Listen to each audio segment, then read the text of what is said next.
శుభం బియాదు శ్రీ గురుభ్యో నమః. కన్యా రాశి వారికి ఏప్రిల్ 15వ తారీఖు నుండి 30వ తారీఖు వరకు ఏ విధంగా ఉంది అనే విషయాన్ని ఇప్పుడు విశేషం తెలుసుకోవడం ప్రయత్నం చేద్దాం. కన్యా రాశికి మనం చూస్తే షష్ఠస్థానంలో రాహువు యొక్క ప్రభావం కనిపిస్తోంది. సప్తమంలో 3 గ్రహాలు శని, బుధుడు, కుజుడు యొక్క ప్రభావం కనిపిస్తోంది. అష్టమంలో రవి, శుక్రుడు యొక్క ప్రభావం కనిపిస్తోంది. లాభంలో ఏమీ లేదు, కానీ రాజ్యంలో మాత్రం గురు యొక్క అనుగ్రహం కనిపిస్తోంది. ఈ కన్యా రాశి వారికి చూసుకుంటే రాజ్యంలో గురుడు ఉన్నాడు కాబట్టి విశేషంగాను ఆ గురు యొక్క ప్రభావంలో ఉద్యోగంలో, వ్యాపారంలోని ఒక ఎస్టాబ్లిష్మెంట్ అవ్వడము, ఒక స్థిరత్వం ఇవ్వడము, ఇటువంటివి ఏవో కనబడుతుంటాయి.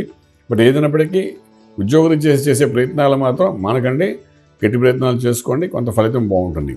అలాగే వ్యాపారం చేసేవాళ్ళు కూడా ఎక్స్పాన్షన్ ఆఫ్ ది బిజినెస్ చేయొచ్చు. ఆ ఎక్స్పాన్షన్ ఆఫ్ బిజినెస్ చేసేటప్పుడు ఏంటంటే కొంచెం ప్లానింగ్ ప్రోగ్రామ్ జాగ్రత్త వేసుకుని వేయగలిగితే బాగుంటుంది. గురుడు అక్కడ ఉన్నాడు కాబట్టి he will take care of the rest of the things. విదేశాల్లో చదువుకున్న విద్యార్థులకి పెద్ద చెప్పుకోదగ్గ అనుకూలత అయితే కనిపించట్లేదు. విదేశాల్లో చదువుకుంటున్న విద్యార్థులకు ఉద్యోగులు చేసే ప్రయత్నాల్లో సఫలీకృతమవుతారు.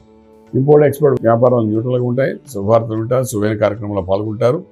అలాగే గృహప్రవేశం, శంకుస్థాపన, భూమి పూజ అటువంటి కార్యక్రమాల్లో కూడా పాల్గొంటారు. మీరు సొంత ఇల్లు అనే అంటే ఉద్యోగరీత్యా లోన్స్ తీసుకునే ప్రయత్నాలు ఏవైతే చేస్తారో అందులో కూడా సఫలీకృతమయ్యే అవకాశం బాగానే కనబడుతుంది.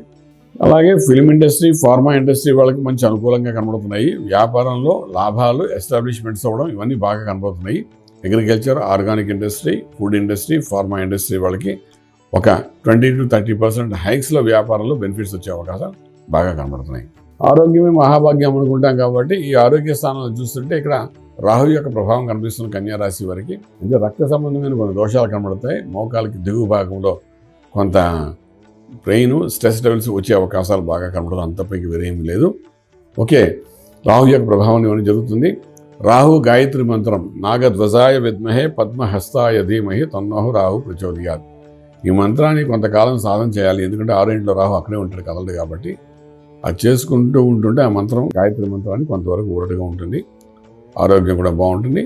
రాజకీయ రంగంలో ఉన్న వాళ్ళకి మట్టుకు ఒక ప్రత్యేకమైన అవకాశాలు వస్తాయి.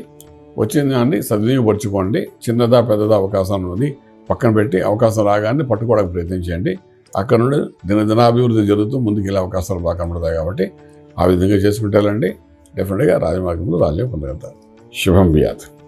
పూర్తి వివరాలకు సంప్రదించండి శ్రీ వేదమాత గాయత్రి జ్యోతిష్యాలయం, బ్రహ్మశ్రీ మంతా సూర్యనారాయణ శర్మ గారు, Srinilayam, first floor, 101, Sai Vaibhav layout, Chitrapuri colony పక్కన, కాజాగూడ, హైదరాబాద్ 500008.